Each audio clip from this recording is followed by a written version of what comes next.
தேவனுடைய பரிசுத்த நாமத்திற்கு மகிமை உண்டாவதாக. இந்த அதிகாலை வேளையில் இன்று நாம் தியானத்துக்கு எடுத்துக்கொள்ள இருக்கிறதான வேத வசனம் சகரியாவின் புஸ்தகம் 2ஆம் அதிகாரம் 8ஆம் வசனம். உங்களை தொடுகிறவன் அவருடைய கண்மணியை தொடுகிறான். ஆமேன். இந்த ஒரு அருமையான வாக்குத்தத்தம் யாருக்கு, எப்பொழுது, எதற்காக இந்த தீர்க்கதரிசியினால் உரைக்கப்பட்டது என்று நாம் ஆராய வேண்டும்.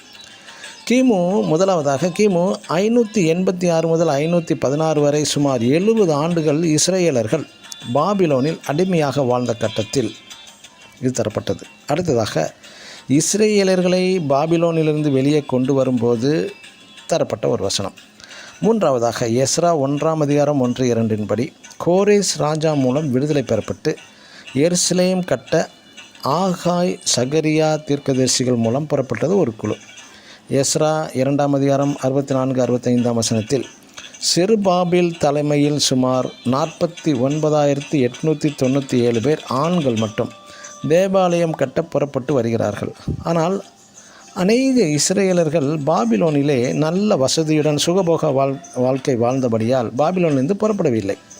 எஸ்ரா 2ஆம் அதிகாரம் 1ஆம் வசனத்திலும் நெகேமியா 2ஆம் அதிகாரம் 2 முதல் 10 வசனங்களிலும் மறுபடியும் ஒரு குழு எருசலேம் புறப்பட்டு எருசலேம் மதில்கள் அலங்கங்களையும் கட்டுகிறார்கள்.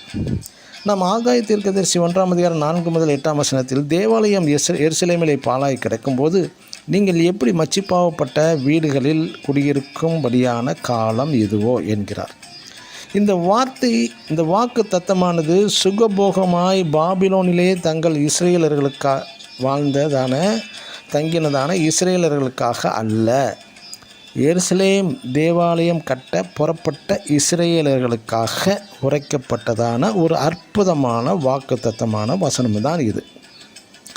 இந்த வாக்குத்தத்தத்தின் உண்மையான மறைபொருள் என்னவென்றால், நீங்களே தேவன் வாசம் செய்யும் ஆலயம் என்கிறார் நம் புதிய ஏற்பாட்டில். அந்த உங்கள் இருதயம் ஆலயம் எந்த நிலவரத்தில் உள்ளது இன்று? சுகபோகமாக உலக இச்சைகள், ஆடம்பர வாழ்க்கையை விட்டெறிந்து தேவன் வாசம் செய்ய விரும்பும் உங்கள் இருதயங்களை, உங்கள் ஆலயங்களை புதுப்பியுங்கள். அப்பொழுது மட்டுமே மேலே சொல்லப்பட்டதான வாக்குத்தத்தமானது உங்களை தொடுகிறவன் அவருடைய கண்மணியை தொடுகிறான் என்பது பலிக்கும். இதுதான் சத்தியம். தவறுதலாக நமது போதகர்கள் அள்ளி விடுகிறார்கள். கள்ள போதகர்களின் வாக்குத்தத்த வார்த்தைகளை நீங்களே சற்று ஆராயுங்கள், நிதானியுங்கள், பின்பு முடிவெடுங்கள். இது யாருக்கு, எதற்கு, எப்பொழுது சொல்லப்பட்டது என்று. ஆமேன். God bless you.